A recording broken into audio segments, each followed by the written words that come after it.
What is Gorillawire Radio?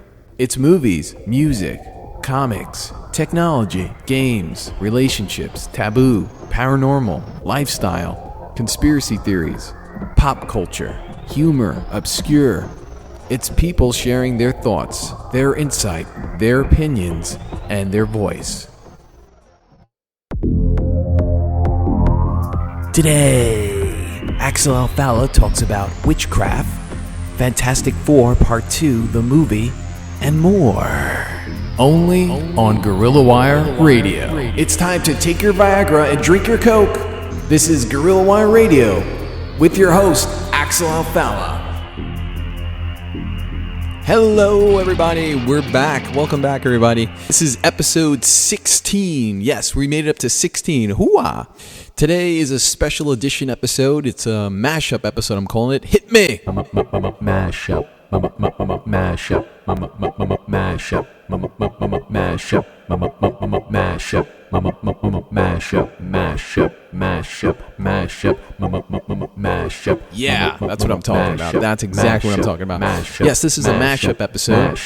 Basically, what a mashup is, my definition of a mashup episode is basically sometimes when we do shows, there's just so much footage, so much extra audio bites that people talk about other topics, and I can't include it onto the show because it's not, it's drifting on, like we're steering into different topics, and I want to keep on the particular topic at hand. I usually edit those scenes out, but I've been saving them because I always had in the back of my mind, like maybe one day I'll put all these different topics and make a show out of it, which is what I'm going to do today.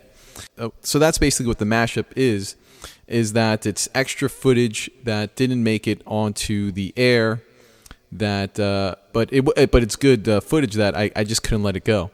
So the first one up here is we did a religion episode. I think it was I believe it was episode 10 was the first religion episode we'd done, and we had these two women that showed up. It was Maria and Anna, and as the show went on, they started to talk about witchcraft, that they both at one point in their lives had practiced the dark arts, and so here we go. Let's take a listen to it. Yeah. What do you think of witchcraft? What do I think of witchcraft? Well, I witchcraft. There are witches out there even up to this day. Mm-hmm. There's white witches or whatever. I don't think witches are evil. I think they're good, and most of them are. They believe in nature or whatever. But again, like I said earlier, like whatever floats your boat. If that's for you, that's for you. That's not for me. Yeah, but again, I have to go back to the same question. When you say that you're a Christian, and then you say that you're okay with witchcraft, it goes back to it contradicts everything. Well, you can't. I don't want to. It's like this. Like, let's say, what's your favorite ice cream? Ice cream? Mm-hmm. Strawberry. So I like vanilla. I'm not going to try to convince you to make vanilla. You will love vanilla as much as I do. Who am I to do that? That's the way I look at it. If you want to like strawberry ice cream, fine. I like vanilla. I'm not going to try to I'm not asking you. I'm not asking you to pass judgment on somebody who practices witchcraft. I'm asking you your theory on it, and as a Christian, it's you're really not supposed to involve yourself in it. Well, I haven't fully involved myself as much as I should. No, I haven't. No, I have not involved myself. I've been invited to like vampire parties where they take your blood and stuff like that, and at first glance I thought it was so cool and whatnot. And then when I thought about it, and then it was at a secret location and stuff like that, I second guessed it. If it wasn't the secret location, I probably would have gone. No, I wouldn't. But no, but it was just like, I was like, wow, I got this far, and I know I could go all the way, but it's just I don't want to go all the way. Like I said, I have certain like limits to like how far I'll go. I don't want to sound like I'm contradicting myself. I don't know. If I may say so, it says. From you, I get from you that you believe in God, you believe in Jesus, but it's like you're saying to them, while I'm here on Earth, I want to experiment a little bit, But at the same time, I'm also saying I have limits. Mm-hmm. and like I have limits to how far I'll go, and I haven't gone all the way. Is what I'm saying. I mean, like I bought a book of wizards, like the history of wizards, but that was only purely for. Do you do it out of fun, out of curiosity, or do you seriously like when you buy this book and you read it? Are you really into it?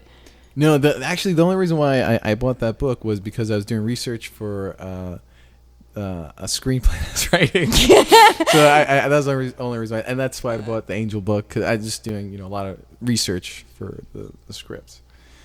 But it's something that I know someone that was getting into it, and that person was trying to get me involved. But again, it's just I don't like strawberry in that way. But is that this all originated from like voodoo and stuff like that? It all originated from like Satan, and they try like Harry Potter. They always try to make it look like so. They glamorize it. Yeah, it's nice and it's fun and this and that. Meanwhile, it all came from a bad place, and people messing with it don't know that or don't realize it. No, that's true. And they bring up bad things, that could harm them or people around them, without even knowing it because they're ignorant. At least if you're gonna do it, go out and like research it and like. Don't research it. But I'm saying you gotta know where it came from before you mess with it. I think it's really. I don't think you should be messing with it at all. I think it's very serious, and I don't know if I told you this, but I do have a confession to make. When I was in high school, I think everybody at some point in their life thought about it or questioned it or had some interest in it, and I had some interest in it when I was in high school, At that time, I was going to church, but I wasn't into my faith as much as I am now. Wait a minute, how did you get into it? Like, did someone tell you about it, or you just Witchcraft? Out of your own curiosity? Yeah. My girlfriends were talking about it, and I ended up buying a book. Same with me. Wow, and this is getting interesting. I'm really sorry to say this, but I only talk about it because I would like to set the example, and I've gone to confession about it, and I am so sorry about it, but you didn't even know at the time. I didn't know at the time what I was doing. I didn't know so wait, what the exactly severity happened? of it. What exactly happened? I read a spell.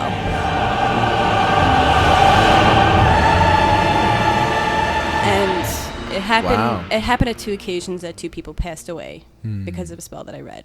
And can you repeat the spell? It's just that what I'm trying to say is... You didn't read the spell to harm anybody. I did read the spell to harm somebody. You did?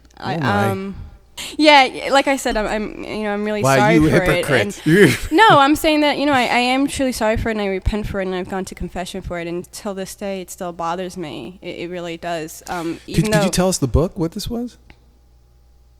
Oh, do you really want? It was some kind of Celtic book. I actually don't remember the title. It was so many years ago, but it's just Did somebody recommend it to you, or you just? And do you want to recommend perhaps it I don't remember. I don't remember, to be honest with you. You're talking about something that. This was like maybe 6-7 years ago. All right, so wait a minute. Let's get a little deeper with the story here, because this is very intriguing. So, how old were you when this happened? I had to be maybe 14, 15 years old. Okay, so you're 14 or 15, and so this was what, like 7th grade or something like that? No, high school. Freshman. Was it high school? Okay. Yeah. And how many friends did you have that were doing this? I don't know how many were actually doing it. I would say maybe one was probably doing it from what I remember, but it was mostly just like talking about it and like it was like, oh, cool, magic, and like that's what happens like when people are not into their faith and they don't educate themselves and know what they need to know everything about. It's like you start getting involved with the wrong things. Like I didn't know witchcraft was wrong. I didn't know that this was gonna actually happen. Where did you perform the ceremony?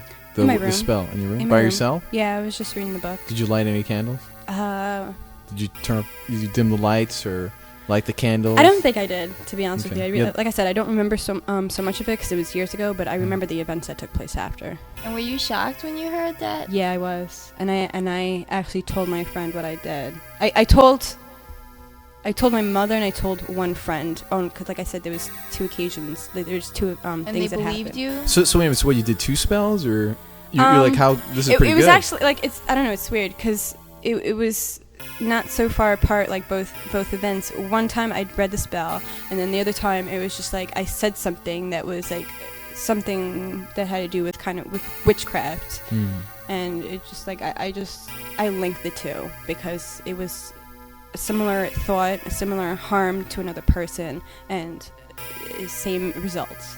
Mine was just the same. I was just messing around with the book I picked up, but mine had like dumb like love spells and remedies and how many of those spells did you cast? I casted a spell so that someone can call me back. So I put my picture and his picture together, and I read a prayer, not a prayer, excuse me. I read a spell and I put it in my drawer, and the person never called me. So that's as far as it went with. Well, I mean, what a weak spell. I mean, of course, for someone to call you. How about you call them and say, "Hey, call me." Well, why don't you just call them? I mean, of all the spells you had to pick. Yeah, but that's for someone to call me. That's a dumb teenage stuff. Oh, is he gonna call me today? And his spell was a lot better. So what did you do with that book, Anna? Then after when you killed 2 people, did you burn it? I may have thrown it out, but I'm not sure. This was when I was living at home with my parents. Right. It could still be in my room, or I may have tossed it. I think I remember throwing it out actually, but again. And you don't remember the name of this book? Celtic readings. I don't know why. I don't want to be publicizing people. Books. Oh no, maybe people might be interested in it. Okay. So all right, so it was a Celtic book. Yes. Not that we're okay. So Celtic. But so you're basically saying that you've killed or murdered 2 people. I haven't murdered or killed. Yeah, I mean, there's gonna be cops listening to this. No, but it's on my conscience. Yes. Right. You feel that the spell that you cast put 2 people in the cemetery. Is that fair to say? I mean, that's. I feel like I don't think that. It's not so much that you have the power when you do witchcraft. It's the demons that get involved, and I feel like it was Satan. Did you ever talk? It was Satan reaching out. Did you ever talk to a demon? I might have. I don't know. Like I said, they walk among us. They try and lure you. Have you ever seen one, Anna? I don't know. But that's probably also God's way of showing you that what you were doing was wrong. Right. God allows things to happen so that you can come closer to Him. Right. Mm-hmm. Have you ever seen a demon? Have you? In my dreams, and my dreams are very real. Yeah, but no, not in real life. But I feel that the demons I see in my dreams are real, as well as the angels that I see. And that's good for me. Fair enough. What about your book? What did you do with your book, Maria? Did you? I threw it out. You still have it under the bed? No, I threw it out in the garbage, in the dumpster. All right, but so you didn't burn it then? No, I didn't burn it. Okay. And Anna, you still have the book at your house? You were saying? I like I said, it was years ago. I really don't remember. And the other thing that I want to add to this is that, again, like the reason why I brought this up is to show people how, like, the severity and how scary this thing could be. Like, I mean, witchcraft is so. Gee, I don't like it. Well, say what did you? I'm sure you must have told your other Wicca friend who's into it. Like, what did she say? She must have been like, "Oh my goodness, that's great." I mean, what was her reaction? She's like, "What spell is that? Let me get that spell." I mean, how did it go down? Well, let me just finish. Again, like, I'm not trying to publicize and say this is a wonderful thing and it actually works. It's not. It's a horrible thing, and I just want to make sure that I get that message out. It's a horrible thing, and you should stay away from it. And I just hope that my example shows that to people, that you can actually, take a life, or not me that I took a life, but people can lose their life through this. But to answer your question, I don't remember my friend's response, but I remember my mom. And I remember telling people, like, more recently, it's like they're kind of like in disbelief, like, nah, it really wasn't your doing. It really wasn't like what you read. Don't worry about it. I get a lot of that. Right. But you know better. You know what you did. So that other Wicca friend, do you still see her from time to time? No, I don't fucking know. School. But who knows what she's doing right now? I mean, are you curious? Like maybe she's like still doing Wicca or No, I doubt it. Warlock. I don't know. Not that there's anything bad against it, but So you don't know what she's doing right now, basically. No, I haven't spoken to anybody in years. All right, and we're gonna take a break. We'll be right back. Okay. Listening to that now, I realize I never asked how those two people died exactly. I mean, I know she cast a spell, but how exactly, they died. Did they die of a heart attack? Did they get stabbed? That's a good question. I'm gonna have to ask them that if they ever come on the show again. We got some fan mail. We get fan mail, or I say that I'm gonna read whatever the fans send, and we got a strong letter after episode 10. Which was the religion show. I never got a chance to read it on the air, so I'm going to read it on the air right now. Hold on. All right, here it is. Here's the letter. This letter, it was written by Bobby Murphy. I believe Bobby is the way that it's spelled. It's Bobbie, so I believe it's from a woman. And it reads, I listened to all your episodes, except the first one, since that hasn't been available on your site since I've started visiting. Because at that time, I still haven't made the very first episode MP3. I was having trouble making the first episode MP3. But it's now up on the site now. I finally figured out, because I used a different format for the very first episode. That's why it wasn't up. Okay, let me continue on reading. I enjoy your movie reviews, especially the ones that aren't mainstream. I just listened to episode 10. It was horrible. The two girls you had as your main guests are entitled to their opinion, however ignorant that they may be. But to have the whole show revolving around two girls displaying their ignorance is a real turnoff. Eating dog food, for example, may be in poor taste and disgusting, but it is not a sin. That's just one example of many incredible stupid remarks these two brainwashed girls said. As for sleeping with the same sex, the Bible says nothing about two women sleeping together. Instead of challenging their opinion regarding this, he actually said, yeah, I guess I can see that. She's referring to me, actually. Instead of following up by asking challenging questions, he asks dumb questions and was too agreeable with the ignorant remarks from the girls and says, oh wow, way too often. Yeah, after reading this letter, I've cut down on my wows. It comes across as very simple-minded and amateurish. It would be helpful if he would do his research on the topic at hand, or at least take notes on his guests' remarks, so he doesn't ask repetitive or dumb questions. If you're going to have a whole show with kids displaying their religious opinions, it would have made much more sense to also have someone of an opposite, or at least different opinion for discussion. Yeah, what happened for that particular show, I did have someone lined up who was going to debate them, but they canceled at the very last minute, and I didn't want to cancel the show because the girls were coming, so I just figured that the show should go on, and so that's why it was very one-sided. And I wasn't that prepared because I was relying mostly on the other guest who didn't show, so I had some notes, but I didn't have all the notes that were necessary. And the other thing is, I don't have an engineer doing the show. I'm doing all the engineer work and tweaking the audio, making sure the stream is running.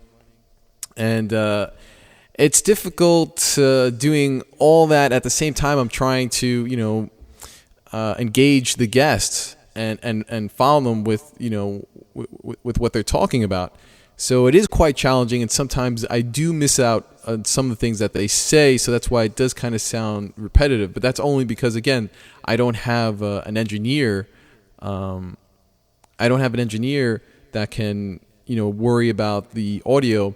And this way I could just worry about doing the interview. And then this way I could just concentrate on doing the interview. Okay, and then the letter continues on with saying, preferably someone who at least has done some real research on what they're talking about, not just gabbing about what they believe.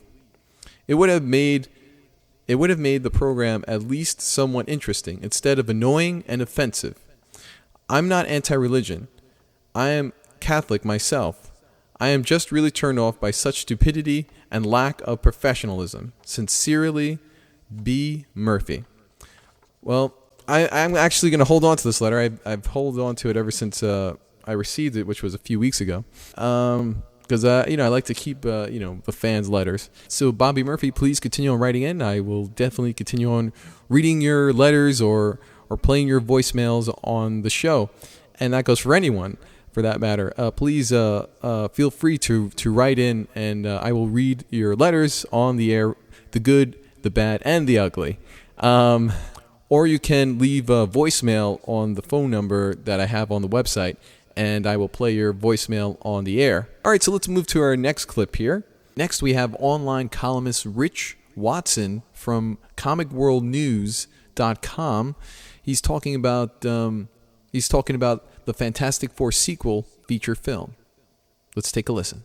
I was reading an article that they are going to make a sequel of Fantastic Four. That's right. They just announced there's going to be a sequel. Mm-hmm. The original the original four stars are going to be back for their roles in the sequel. No one knows what the story is going to be about it. And Doctor Doom is not going to make it to the sequel, I read. That's right. Yeah, he won't be back, or at least Julie McMahon won't be back. I mean, they may decide to recast. I don't know. And the same director is also going to be in the sequel. Tim Story.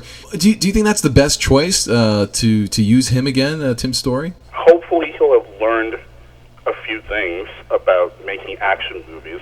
Because before this, he was making comedies like Barbershop and Taxi. Right. So hopefully, he'll have learned a few things that he can apply to a sequel.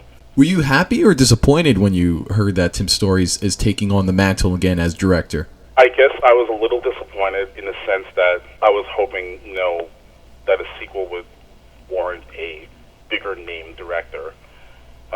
And who would you like to see as director for Fantastic Four for the sequel? In a perfect world, I suppose someone along the lines of, maybe Robert Zemeckis or Bryan Singer or somebody like that, but that's much more of a pie in the sky type choice. Or Peter Jackson. Yeah, that would be wonderful. That'd be a great take on it if he took those but reins. Like I said, by this point, Tim Story should have learned a few things about making action movies.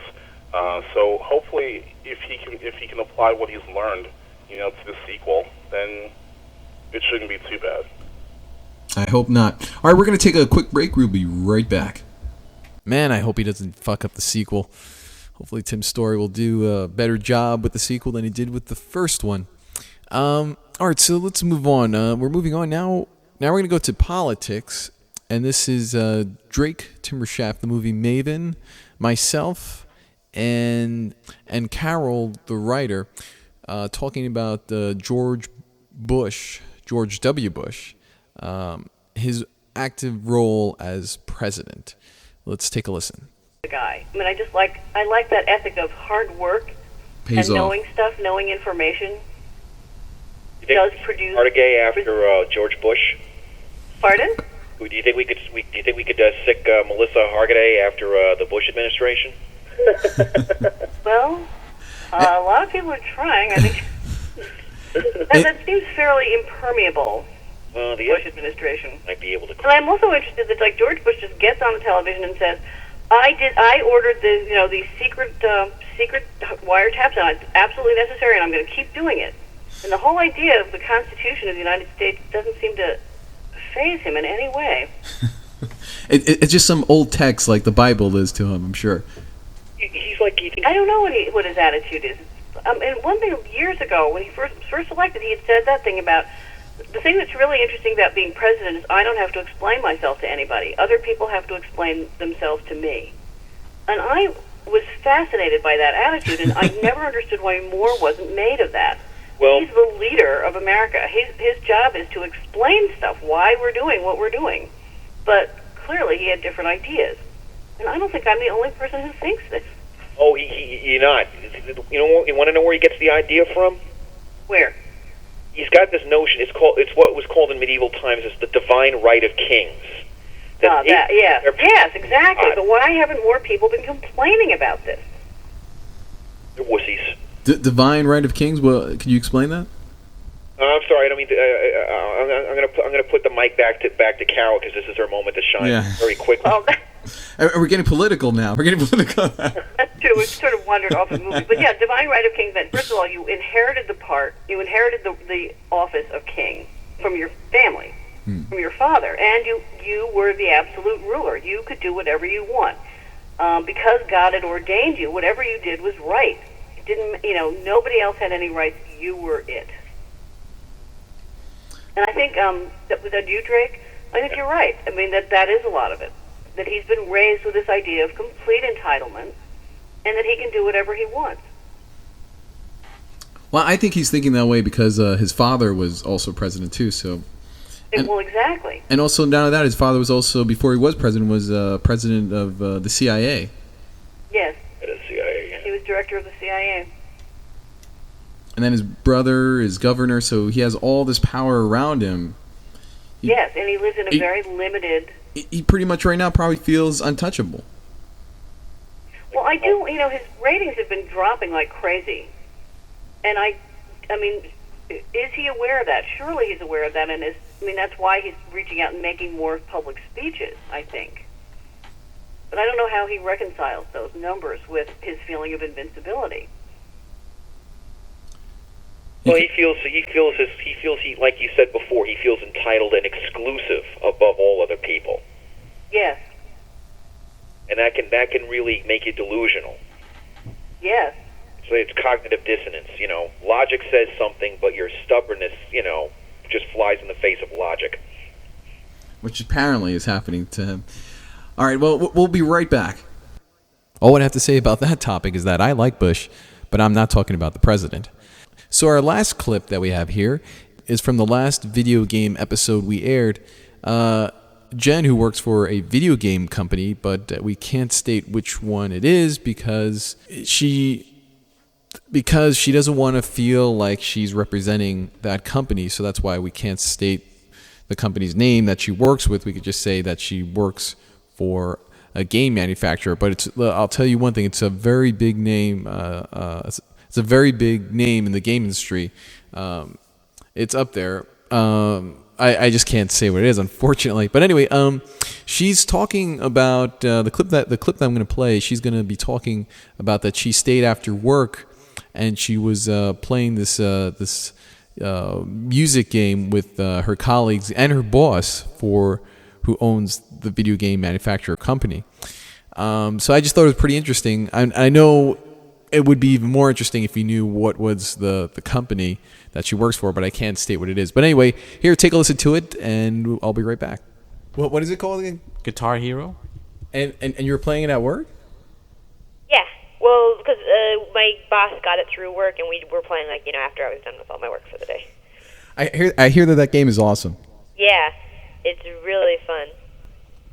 So what did you have are you holding a real guitar or not a real guitar? It's like a guitar-shaped controller. Yeah. And where their frets are, there's 5 colored buttons, and then there's a strummer button where the string where you'd strum. And there's what's the thing called? A whammy bar? A whammy bar. A whammy bar. and then a select and start button that look like, amplifier knobs. Yeah. Now is the instrument that you're holding, it's not a controller, it's like a guitar. Does it look like a guitar? Special controller. Oh, it's a special controller. It's like a special guitar-shaped controller. What console is this for? And then we were playing it on the PS2. I don't know what else is coming on. And can more than one person play at the same time? Well, you have to have more than one controller. But yeah, he has 2 controllers, and so we were playing dueling guitars. Right. It's really cool. You play the same song at the same time, except sometimes one of you will play one solo, and the other one of you will play the other solo, different every other refrain, or not refrain, every other measure. What's the musical term? And then you play harmony and stuff. It's really cool. And most importantly, who won that match? We played a bunch. I won a lot, but my boss, I didn't play directly against my boss, but he was winning when he was playing other people. Oh, okay. And I was winning when I was playing with other people, so we need to have a match tomorrow. Oh, so tomorrow it's like this is the big game. It's you versus your boss. We've just been getting into it at work. He actually plays guitar, so. Oh yeah, does he? He has the advantage. Oh, dang but it. I'm a gamer, so, and he's not, so. Oh, this should be interesting. I should come down there and record it then. But yeah, it's pretty fun. It's like, it's like a rhythm game, like Dance Dance Revolution or something like that. Oh, you don't like the game? You don't? That game is so gay. I saw my baby brother playing it the other day, and I was like, "What are you doing?" What, DDR? Yeah, whatever, that dance stepping thing. And I was like, "What are you?" Because he's 9, and I was like, "What are you I've doing?" never actually played it, but I played it like once or twice. It's pretty fun. Looks fun, I guess. Well, you got to be into rhythm games. If you're not into rhythm games, then you're not going to enjoy any of them. Yeah, John. Okay, we're back. I never did get a chance to ask her if she won that match against her boss or not. I should ask her that next time when she's on the show. All right, so I think that's going to do it for us today for Gorillawire Radio. Be sure to check us out on our website, which is www.gorillawire.com. That's our main site. And look out for Gorillawire TV, which will be coming out very soon. And also, we have the Gorillawire Radio contest that's also coming out pretty soon as well. So, all right. And that's all the show we have for today. So, until next time. Bye, everybody. Mashup, mashup, mashup, mashup, mashup, mashup, mashup.